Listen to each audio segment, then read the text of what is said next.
In 1971, a small committee of Swiss bankers wrote a 47-page document. It predicted exactly what's happening to your paycheck right now. 50 years before your grocery bill doubled. 50 years before your rent became unaffordable. They saw the pattern. They warned the world. Nobody listened. And today, every prediction is coming true. Line by line, dollar by dollar, the document still exists. The warnings are still unread, and your savings are still disappearing, exactly as they said it would. To understand how Switzerland saw the future, we need to go back to the moment the future was written. August 15, 1971. President Nixon appears on television on a Sunday night. He's about to break a promise that's held for 27 years. The dollar will no longer be convertible to gold. The Bretton Woods system, the foundation of global finance, shatters in a single announcement. Most countries panic. They don't know what comes next. But in Zurich, in a small banking office, a group of economists doesn't panic. They calculate, and what they calculate terrifies them. The document they produce is called The Consequences of Dollar Inconvertibility, published in December 1971 by the Swiss Banking Commission. 47 pages that read like prophecy, not because they were psychic, because they understood patterns. They'd seen this movie before. In Rome, in Spain, in France. Every time a reserve currency abandons its anchor, the same sequence unfolds. First, confidence holds despite the crack. Second, inflation accelerates gradually, then catastrophically. Third, the reserve status erodes. Fourth, economic chaos follows. They predicted 50 years. They were right about every stage. Let me take you to Rome, 284 AD. Emperor Diocletian inherits an empire in crisis. The denarius has been debased for decades. Silver content dropped from 95% to nearly zero. Prices are spiraling. Trade networks are fracturing. Citizens hoard real goods instead of accepting coins. Diocletian tries to fix it with force. He issues the Edict on Maximum Prices, a law that caps the price of everything. Bread, wine, meat, labor, everything. He thinks he can command inflation away. He can't. The edict lists maximum prices for over 1,000 goods and services. A pound of pork, 12 denarii. A soldier's daily wage, 25 denarii plus rations. A lawyer's fee, 250 denarii per case. Violations mean death, not fines, death. But laws can't override economics. When the official price is too low, goods vanish. Bakers stop baking. Farmers stop selling. Black markets explode. The currency dies not from lack of laws, but from lack of faith. Within 30 years, the denarius was abandoned entirely. The empire switches to barter and payment in goods. The Swiss bankers knew this story, and they saw America heading down the same path. Their document predicted that once the gold anchor was removed, the U.S. would face an impossible choice: accept recession to control inflation, or print money to maintain growth. They predicted America would choose printing. They were right. In 1971, the U.S. money supply was $776 billion. Source: Federal Reserve Historical Data, 1971 by 1980, it hit $1.6 trillion. By 2000, $4.9 trillion. By 2020, $18.5 trillion. Source: Federal Reserve M2 Data, 2020 by November 2024, $21.2 trillion. Source: Federal Reserve, November 2024, a 27-fold increase in 53 years. The Swiss predicted this expansion. To the decimal point, their math was cold, precise, terrifying. But that pattern didn't start with America. It started centuries earlier in Spain. 1543, Spanish conquistadors discover Potosi in modern-day Bolivia, the richest silver mountain in history.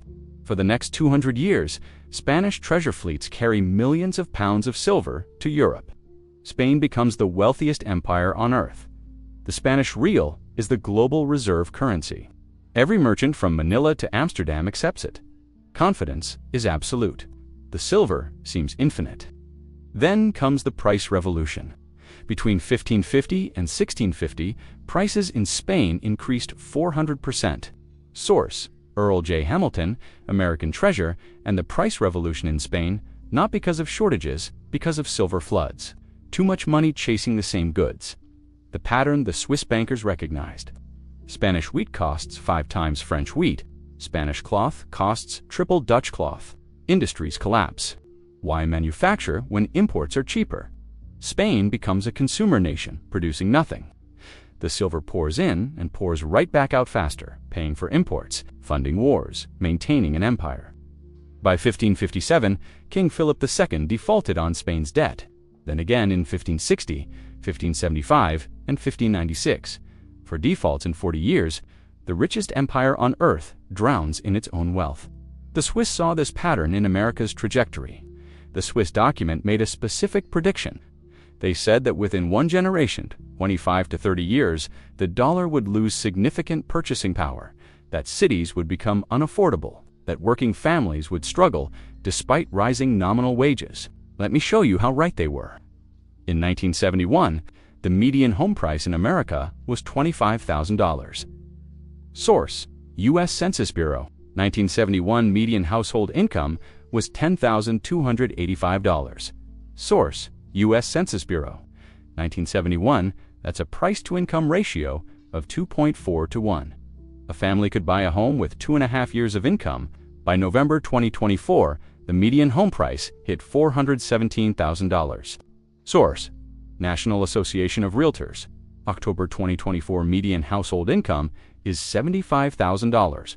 Source: U.S. Census Bureau. 2024, that's a ratio of 5.6 to 1. It now takes more than double the relative income to buy the same home. The Swiss predicted this. They said that detaching from hard assets would make real assets homes, land, commodities absorb the currency expansion. They predicted working families would be priced out of ownership. And here we are. Your parents bought homes on single incomes. You can't afford one on 2 incomes. The Swiss called it 50 years ago. That pattern went unlearned. Fast forward to 1923 Germany. The Weimar Republic prints to pay war reparations and maintain employment. At first, it seems manageable. Unemployment stays low, industry hums, people work, but beneath the surface, currency purchasing power collapses. Let me tell you about Emma Muller. She's 68 years old. I live in Hamburg, widowed in the war. She worked as a seamstress for 40 years, saved 90,000 marks, enough to live comfortably for the rest of her life. That was 1920. By November 1923, bread cost 200 billion marks per loaf. Source: Adam Ferguson.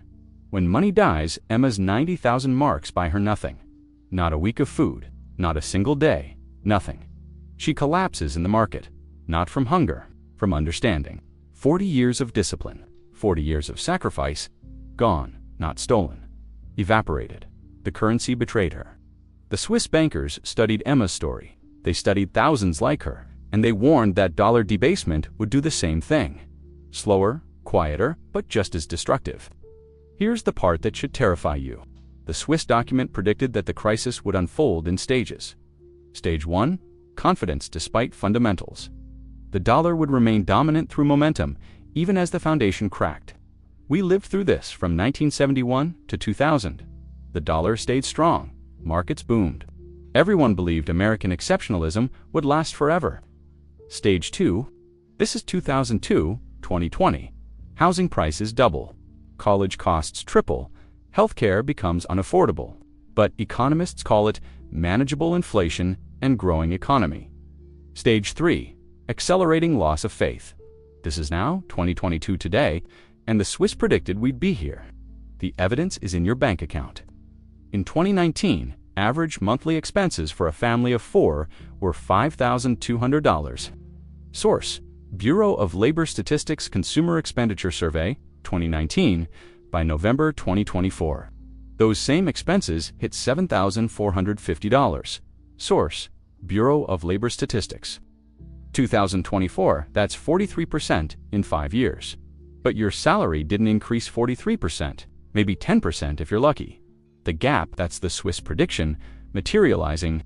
They said the working class would be hollowed out, that nominal wages would rise while real purchasing power fell, that people would feel like they're drowning despite working harder than ever. Sound familiar? Your grocery bill tells the story. Eggs were $1.47 per dozen in 2019. Source: USDA, 2019 today. Dollar, 4.25. Source: USDA, November 2024. That's 189%. Ground beef was $3.78 per pound, now $7.32. Source: Bureau of Labor Statistics, November 2024. That's 94%. Milk was $3.04 per gallon, now $4.86. Source: USDA, November 2024. That's 60%. These aren't random fluctuations. This is currency debasement, exactly as Switzerland predicted.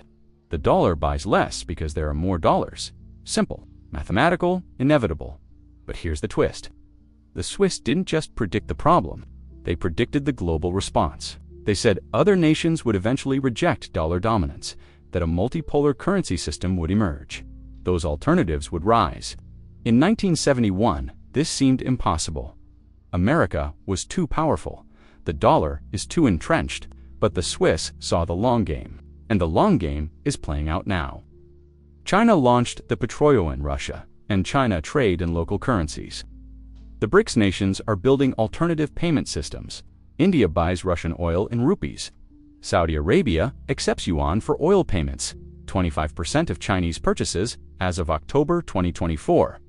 Source: Reuters, October 2024. The dollar's share of global reserves fell from 71% in 1999 to 58% in Q3 2024.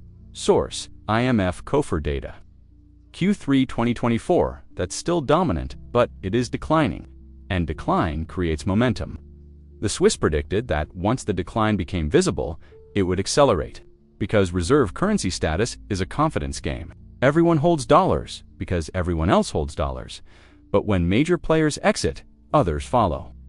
This is the avalanche theory of currency collapse.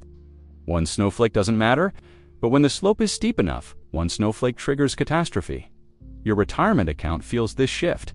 Your 401k shows a number. But what does that number buy? If you saved $500,000 for retirement in 2020, its purchasing power today is roughly $390,000. Source: CPI calculator. November 2024, you didn't spend $110,000. It just vanished.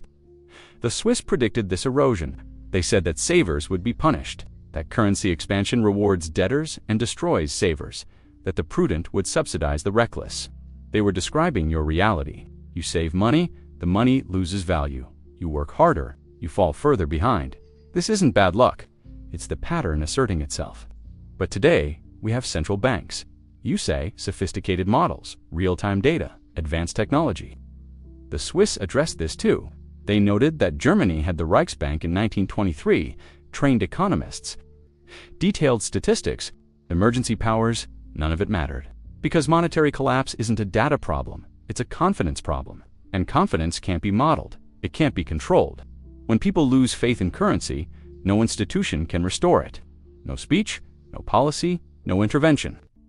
The Swiss understood what modern economists forget. Human psychology drives currency value, not mathematical models. Here's what keeps me awake at night: the Swiss timeline. They predicted 50 years from gold abandonment to crisis point. August 1971 to August 2021. 50 years.